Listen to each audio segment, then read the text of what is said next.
Hey everybody, welcome to your Kingdom Plantae video notes. We're going to start by reviewing a little bit just about plants and eukaryotic cells in general. So some vocabulary for you: unicellular, single cell, multicellular, many or more than one cell. A prokaryote, remember back to bacteria and viruses, is a primitive cell that lacks a nuclear membrane and membrane-bound organelles. And then a eukaryote is an advanced cell. It has a nuclear membrane, it has lots of membrane-bound organelles, think mitochondria, chloroplast, Golgi, ER, all of those things. So what are plants? Plants are multicellular, eukaryotic cells or organisms. Speaking of those organelles, let's talk a little bit more about the chloroplast and the chlorophyll. If you remember from learning about photosynthesis, chloroplasts have chlorophyll in them, and the chlorophyll is what is active in the process of photosynthesis, which is how plants make food for themselves. Now let's get into plants. So plants have lots of different tissues. We're going to focus on a couple. So the first we're going to focus on is dermal tissues. So there's two major terms you need to know. First is cuticle, and this is that waxy covering. It prevents water loss from the leaves. Think about like a magnolia leaf, for example. It's very waxy on the outside. And then we have stomata, which are leaf openings for gas. So this is a video here of a stomata actually opening and closing in response to, you see the little water droplet on it. This is how the leaves, they lose water through transpiration, which is part of the water cycle, or they can take in and release carbon dioxide and oxygen during photosynthesis. There's also something called vascular tissue. There's two types of vascular tissue we'll focus on: xylem and phloem.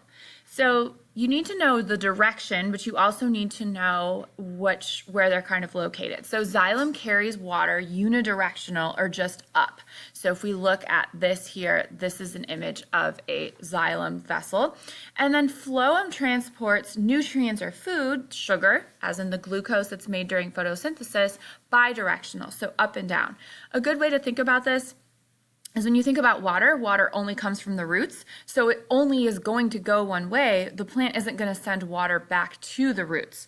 Whereas food and nutrients, those need to go all over the plant, so they're going to have to move in two different directions. And a really easy way to remember this is water, xylem, so think about the alphabet, W, X, Y, Z, and then phloem is sugar. Think about when you write PS at the end of a letter, or a note, or an email, or something like that. Now that we've learned about tissues, let's move on to structures. So these, I'm hoping you're very familiar with. The roots, it's the first structure that actually grows from a seed when a plant is germinating, and this is where plants take in their nutrients and water.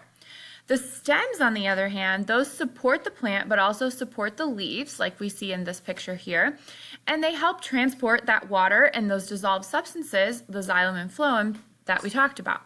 Leaves, on the other hand, are gas exchange and transpiration, so lovely spinach here that you see.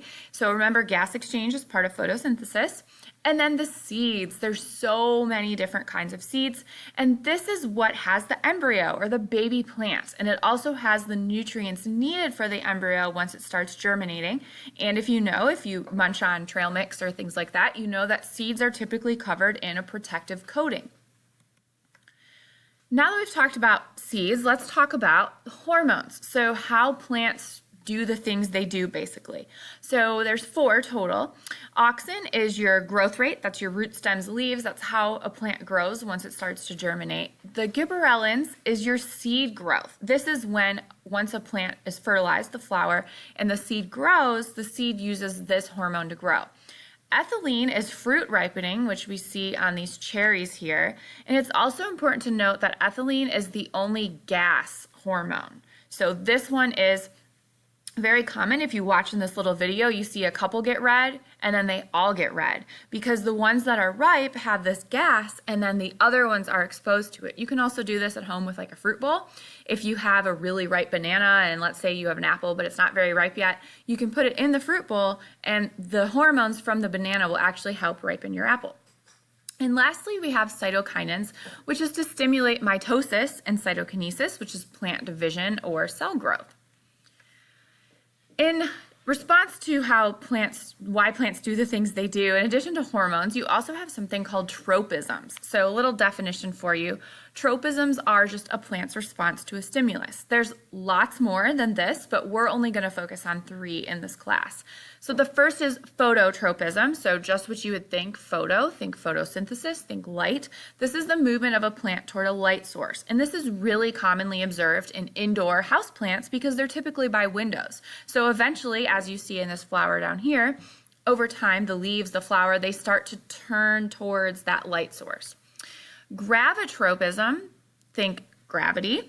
It might also be called geotropism. You may see it as that, but this is growth in response to gravity, but this is also why seeds know which way to germinate. So when you think about it, you plant a seed in the dirt. So it doesn't see the light. It doesn't know which way the roots need to go, which way the shoots need to grow, but that's due to gravity. So the seed, no matter how it gets planted, the roots are going to turn and go down because they want to go towards gravity, and the shoots are going to go up.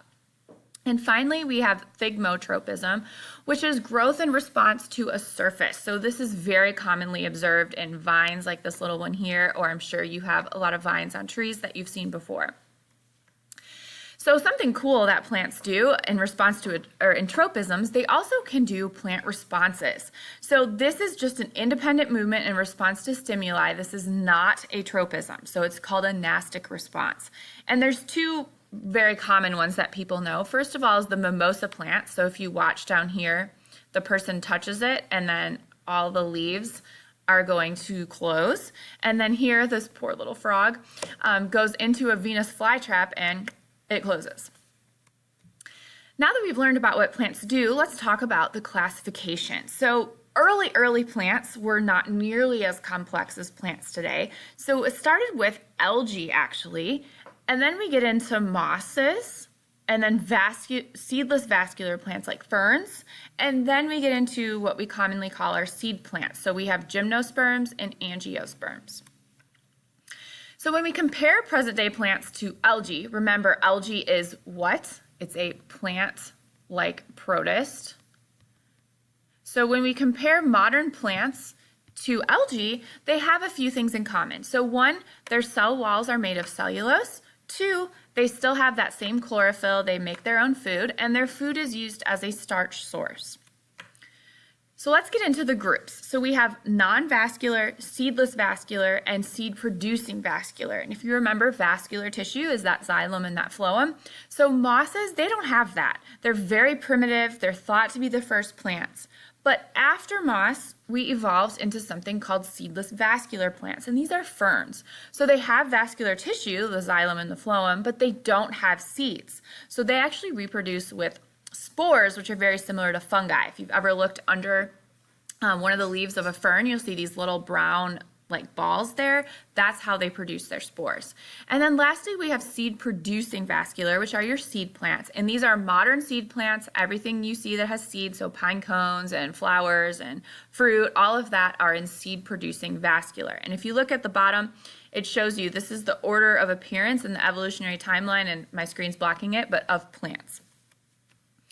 Now let's get into angiosperms and gymnosperms a little bit more. So angiosperms are enclosed seeds, and these are typically known as your fruiting or flowering plants.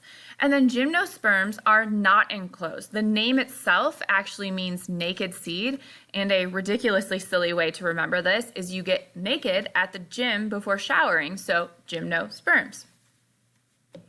And then a little bit more about angiosperms. So a lot of you maybe garden, or your parents garden, or you know someone that has all their flowers that they're very proud of. Well, there's lots of different types of flowering plants. So annuals are those that die every year. These are used in landscaping a lot. You'll see people planting these every year, and then they die, and they have to plant them again.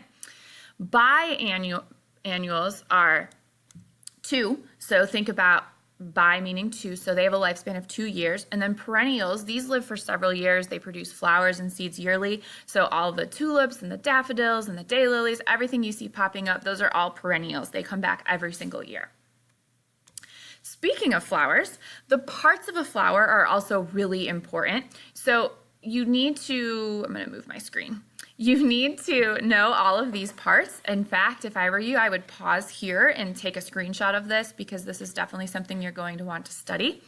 But we'll focus a little bit on these. So obviously the petals and the sepals, that you should know. But we do have female and male organs within the flower. So the female structures are here in the middle, and then the male structures are here.